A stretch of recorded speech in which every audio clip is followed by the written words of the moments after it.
So the first thing that pops out about budget 2020 is that the allocation is lower, but the thing is, a lot of people gave it their thumbs up, saying that prudent and progressive is the way to go. Now, what in the budget made them say that? Okay, there are three parts to the question. Yeah.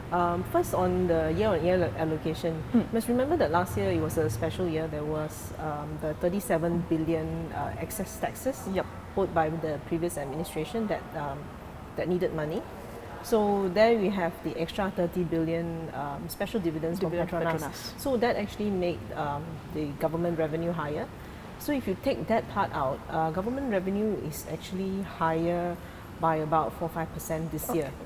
And if you exclude the 30 billion from Petronas, and for operating expenditure, if you take out the 37 billion, which is the money used to refund the excess taxes owed, then operating expenditure is also up about 7% year on year. So, but if you do not remove those numbers, then you will see a year on year fall. I was at a forum this morning. Yeah. What one of the speakers mentioned was very valid. He summed it up by saying the budget is to get Malaysia back on business, and also Malaysians back to work. In a way, it's like getting everyone to contribute their bit to the economy. Not a bit like the Tabung Harapan that we had. Not in terms of donation, but to do their bit. For instance, getting more women to go back to work. Yeah, youth as well. The youth as well. So when these people are in the economy, they are actually doing their bit. And that actually helps the economy to grow. Among the biggest was this 30% new tax bracket, which is for the high income earners. Now, what does this really mean, since those being taxed are earning 2 million and more? Small peanut for them. We are actually we were wondering how much that 2% extra on the top bracket actually brings in. And this morning, the finance minister, Mr. Lim Guan Eng, he said that the country gets about 100 million from the 2,000 people. So if you, that roughly works out to about 50 million on average. 50,000 on average from each of the 2,000 people. So I think we did a back of the envelope calculation, because you need to, because the 30% tax bracket only kicks in above 2 million. 2 million, yeah. And the 2% would be, if you earn, it would be $20, 20 ringgit for every extra $1,000 above 2 million. So let's say if you earn 3 million, then the 1 million extra above 2 million will be taxed at 30%, and that is actually 20,000. 2,000 people on average will probably be earning somewhere between 4-5 million. So of course, that's why perhaps the finance minister said he wishes he was lucky enough to pay. Yeah.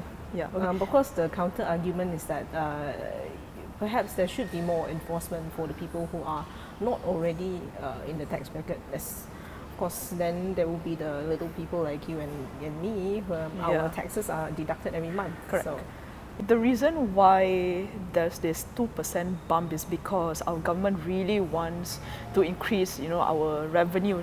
But here's the thing: we had some initiatives in the past to lower our debt. How is it that today we still owe, over 1 trillion ringgit? Apparently, we also learned this morning that the higher top tax bracket for individuals was actually recommended to the World Bank, so everyone can actually blame them. Jokes aside, it was also at this forum that was it was shared that the recommendation was actually 35%. And the government thought that it was a bit steep to raise from 28 to 35. So they settled for 30, which is, if I remember correctly, the same as Indonesia, which is 30. And the tax brackets are much higher in Japan and also South Korea, if I remember correctly. But of course, we know that we have our neighbor Singapore, which is at 22%. So that matter itself is a little bit complicated. So, but it does warrant a bit more study as to what is the appropriate level. But we know already that the government needs to borrow to fund development expenditure. So basically, the budget deficit, which is we need to borrow to fund the budget deficit because revenue minus operating expenditure, there is not much left. And we keep to on fund. borrowing. Yep. So because you borrow, and the original debt is not being paid down, that's why our debt is still above. And if we look at the details of the debt, we know that part of the increase was because of the money they needed to borrow to restructure Tabung Haji's debt, and also money taken to fund infrastructure. So if we compare the past budget wish list that we got and the actual budget, do you think there was something that was glaringly missing and that should have been included in the budget? I think you get a different answer from different people.